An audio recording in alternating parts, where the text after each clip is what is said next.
Et si je te dis que tu peux voyager en Asie et être nourri, logé et blanchi, et tout ça sans dépenser un seul euro, bah c'est ce que je vais t'expliquer aujourd'hui dans cette vidéo.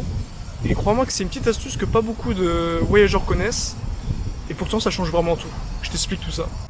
Alors des gens pourraient se dire pourquoi tu veux te loger gratuitement en fait en voyageant en Asie. Je pense que ça s'adresse surtout aux personnes qui veulent voyager sur une longue période. C'est sûr que si tu veux juste rester une semaine, ça vaut peut-être pas forcément le coup. Mais pour ceux qui partent en PVT, donc un an, ou qui veulent rester plusieurs mois, ça peut te faire économiser énormément d'argent. Et on sait que l'argent ça peut être très utile quand tu voyages. Alors c'est la raison principale. Donc là tu es sûrement en train de te dire c'est très bien, mais comment je fais du coup?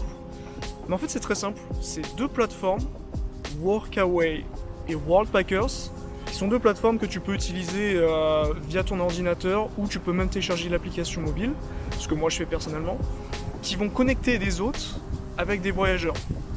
Et en gros ça va être soit des hôtels, des guest house, souvent des guest house, ça peut être des écoles, parfois des écoles, ça peut être des gens qui vivent dans un appartement et qui veulent faire un échange culturel, ça peut être des fermes parfois, ça peut être des jardins, ça peut être vraiment assez vaste. Et en gros, tu vas échanger un petit peu de ton temps, c'est-à-dire généralement c'est entre 2 et 3 heures par jour pour ces gens-là, et ils vont t'offrir un logement gratuitement, de la nourriture, et tu pourras utiliser tout ce qui est laundry, etc. Alors moi c'est ce que j'utilise pour mes deux PVT en Asie. Donc, j'ai utilisé ça, la première fois que j'ai utilisé ça c'était en Corée du Sud, et je suis resté dans deux guest houses différentes, donc j'ai fait 6 mois, 6 mois. Et en gros, comment ça fonctionne, c'est tu travailles 2 heures par jour, 3 heures maximum pour le matin. Ça va être tout ce qui est réception, où tu peux aider pour tout ce qui est ménage, etc. Et ils t'offrent un lit gratuitement. Et tu travailles en général de 10 heures à 1 heure à peu près. Et après, t'es libre, t'es totalement libre, tu fais ce que tu veux, tu peux sortir, tu fais vraiment ce que tu veux. Et tu dépenses pas un euro. Alors que les logements à Séoul sont très très chers, ça peut vite coûter beaucoup d'argent. Et ça c'est une astuce qui te permet de ne pas dépenser d'argent. De plus, cela te permet de rencontrer des gens en fait, parce que tu es dans une guest house. Donc qui dit guest house, qui dit aspect social assez important, tu vas rencontrer des gens de partout dans le monde et tu ne seras jamais tout seul. Ce qui te permet de faire des rencontres en plus et d'économiser de l'argent. Et c'est ce qu'on veut. Alors à savoir que je suis à Dahan Park là actuellement. C'est mon parc préféré à Taipei, c'est vraiment magnifique. Et je pense que je vais essayer de vous montrer quelques images en parallèle, parce que ça vaut vraiment le coup. Puis si ça vous intéresse, c'est blindé d'écureuils et ils sont pas peureux, donc je vais essayer de vous en filmer quelques-uns. On va voir si j'y arrive.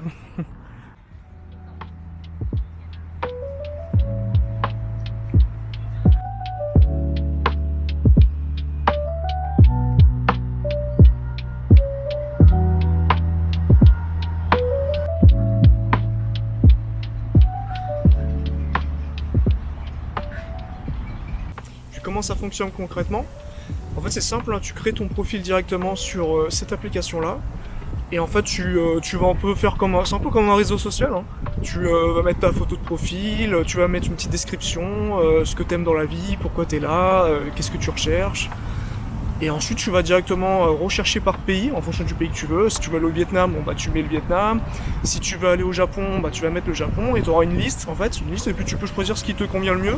Tu vois les disponibilités des autres, parce que parfois ils sont pas disponibles, ça dépend. Et puis une fois que tout est bon, t'as juste à les contacter, et puis en général ils te répondent assez vite. Tu sais si c'est ok ou pas, et puis une fois que c'est ok, t'as juste à te pointer, et puis c'est tout. En général tu choisis ta date, tu vois avec eux la date qui convient le mieux, et puis c'est parti. Alors à savoir par contre que c'est payant, alors c'est pas très cher. Pour les deux c'est le même prix il me semble, que ce soit pour Workaway ou pour Worldpacker, il me semble que c'est 59 € et t'as une utilisation illimitée pour 1 an. En gros c'est 60 € l'année quoi. Ça peut paraître cher, mais en fait je pense que c'est bien parce que 1 an c'est quand même long et ça évite un peu les faux profils ou un peu les arnaques, les trucs comme ça. Donc c'est une sécurité on va dire. Et moi personnellement j'ai jamais eu aucun problème, je l'ai utilisé plusieurs fois déjà. Là actuellement je l'utilise à Taïwan, ça s'est super bien passé et j'ai jamais eu de problème. Donc c'est assez sécurisé, vous n'avez pas à vous inquiéter pour ça.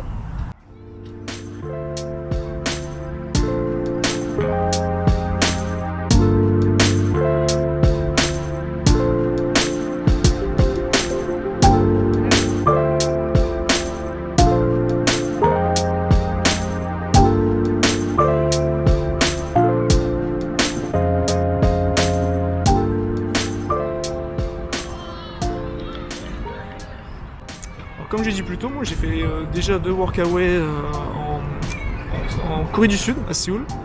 J'ai fait 6 mois dans une guest house et 6 mois dans une autre. Et moi, ce que je retiens de cette expérience, personnellement, c'est la facilité à rencontrer des gens. C'est-à-dire que j'ai vu beaucoup de personnes faire des PVT en Asie, donc c'est-à-dire rester 1 an en Asie et se retrouver complètement isolés parce qu'ils n'arrivent pas à rencontrer des gens et ils n'arrivent pas à se faire des amis. Faire du volontariat de cette façon, même si tu donnes un petit peu de ton temps, c'est vrai, tu peux donner 2-3 heures par jour, en fait tu vas rencontrer énormément de personnes. Donc moi très très vite, au bout de 2 jours, j'avais déjà un groupe d'amis. Et c'est une des grandes forces de ce genre d'expérience, c'est que tu vas pas rester tout seul, tu vas directement rencontrer des gens, et ça c'est top. C'est top quand tu es à l'étranger. Alors, que ce soit des locaux, parce que tu es en guest house, ou même des étrangers. Moi j'avais des amis espagnols, des américains, des allemands, et c'est vraiment ultra riche. Je rajouterais que t'as pas besoin d'être bilingue quoi. Moi j'ai appris sur place l'anglais, hein. J'étais très moyen en anglais. Et t'apprends très vite en fait à être en contact avec des gens comme ça qui parlent anglais, ça va venir tout seul. Donc sur cet aspect-là, t'as pas besoin de t'inquiéter. Sachant qu'en plus, en général, ils sont très très sympas dans les guest houses, parce que t'es pas un employé, hein, t'es là pour aider. Y a pas de stress, c'est vraiment tranquille, t'y vas à ton rythme, et tout se passe bien. Et en plus, je dis que tu travailles 2-3 heures par semaine. Moi, de mon expérience, ça m'arrivait de travailler même moins. C'est-à-dire que si tu finis plus vite ce qu'ils te demandent, tu vas te faire peut-être 1 heure si tu as de la chance. Et tu as souvent 2 days off par semaine. C'est-à-dire que tu fais pas 7 jours d'affilée, quoi. Tu vas faire 5 jours et tu auras 2 jours de repos où ils te laisseront tranquille et tu feras ce que tu veux. Donc si tu as un petit peu envie de voyager en dehors de la ville où tu te trouves, par exemple moi ce qui m'est arrivé c'est quand j'étais en Corée, j'ai eu envie de voyager 1 semaine à Jeju. Jeju Island pour ceux qui connaissent. Et en fait j'ai juste demandé tout simplement au manager de telle date à telle date j'aimerais bien partir 1 semaine à Jeju pour visiter. Et ils sont flexibles, ils m'ont dit oui directement, j'ai pas eu besoin de négocier quoi que ce soit. Et ça c'est top, c'est que t'es pas prisonnier, t'es pas un employé, t'es pas en contrat de travail. T'es juste là pour aider, ils te donnent un lit gratuitement. Et ça s'arrête là quoi, c'est flexible. Pas de stress à ce niveau-là, c'est vraiment tranquille.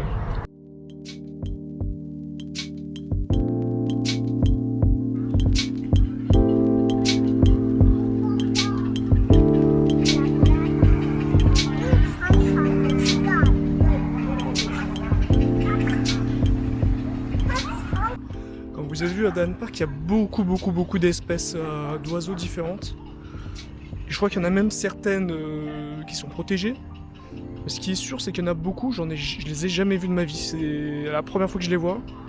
Et ils sont vraiment magnifiques. Hein. Je sais pas si on voit très bien la caméra, mais ils sont vraiment très beaux. C'est très... ici, dans ce parc, c'est vraiment très paisible, très calme. J'adore. Tiens, regardez celui-là. Là. C'est exactement ce que j'étais en train de dire. Celui-là, je l'avais jamais vu en dehors de Taïwan.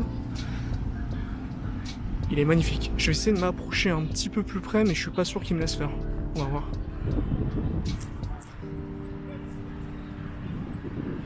Ah non, il a peur. Je vais le laisser tranquille. Mais en tout cas, j'aime beaucoup en croiser ici. J'en croise assez souvent à chaque fois que je viens ici. Ils sont vraiment trop beaux. On dirait des petits dinosaures. Vraiment. Je me dois évidemment d'être le plus objectif avec vous possible, hein, donc je vais être honnête. Il y a des bons côtés, il y a des mauvais côtés, hein, évidemment, comme tout. Les bons côtés, vous les connaissez déjà, hein, c'est économie d'argent et beaucoup de rencontres. Donc vous allez rencontrer énormément de personnes, donc c'est un super aspect. Maintenant, il y a quelques mauvais côtés, donc je vais vous en parler. Pour moi, il y en a 2 gros que j'ai en tête. Personnellement, pour moi, le pire, c'est le manque d'intimité. C'est-à-dire que vous allez vous retrouver dans des guest house, pour mon expérience en tout cas, vous allez sûrement vous retrouver dans des endroits où vous allez dormir avec 3-4 personnes, voire peut-être plus. Alors, petit manque d'intimité qui peut être très gênant, qui est à prendre en compte. Maintenant, comme je vous ai dit, ça ne vous empêche pas de voyager de temps en temps à côté. Quand vous avez vos day off, vous pouvez très bien vous prendre un petit hôtel, histoire d'être tranquille pour 2 jours, avant de reprendre. C'est pas extrêmement gênant pour tout le monde, mais c'est à prendre en compte. Deuxième mauvais côté, moi j'en ai pas fait l'expérience. mais je connais des personnes pour qui ça s'est pas forcément très bien passé. Alors, vous pouvez avoir quelques petits soucis avec l'autre, ça peut ne pas connecter très bien, ou vous pouvez être avec d'autres personnes que vous appréciez pas forcément. Quand c'est comme ça, faut pas forcer, hein. Vous allez juste trouver ailleurs, partir et vivre une meilleure expérience. Ce qui est important, le point à noter, c'est qu'il faut pas forcer quand ça se passe pas bien.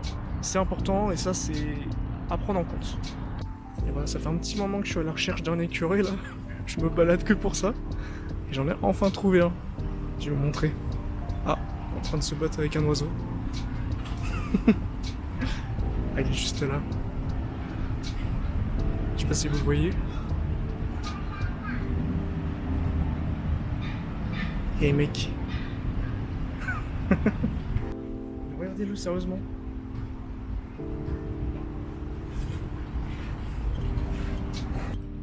En fait, je suis toujours étonné de à quel point je peux aller super près d'eux sans qu'ils aient peur, quoi. Je suis vraiment juste à côté. J'aimerais bien laisser ma caméra sur les tripodes, voir si s'approchent, mais j'ai peur qu'ils me la piquent en fait. Je sais pas à quel point ils sont forts. Parce que oui, il a l'air quand même intéressé par la caméra. Ah. Qu'est-ce qui se passe là? Wow.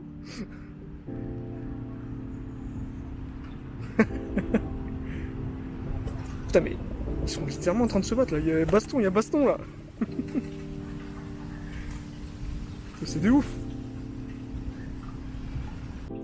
Quoi qu'il en soit, le soleil commence à se coucher, la luminosité est pas terrible maintenant. Alors je vais conclure.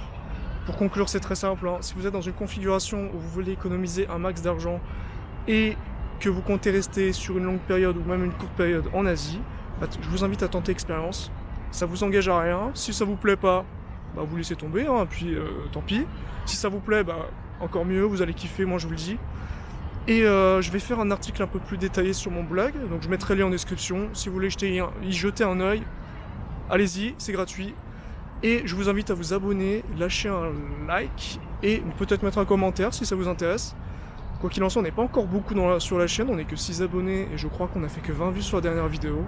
Très petit comité, mais c'est comme ça qu'on commence. Moi je vous dis salut et peace.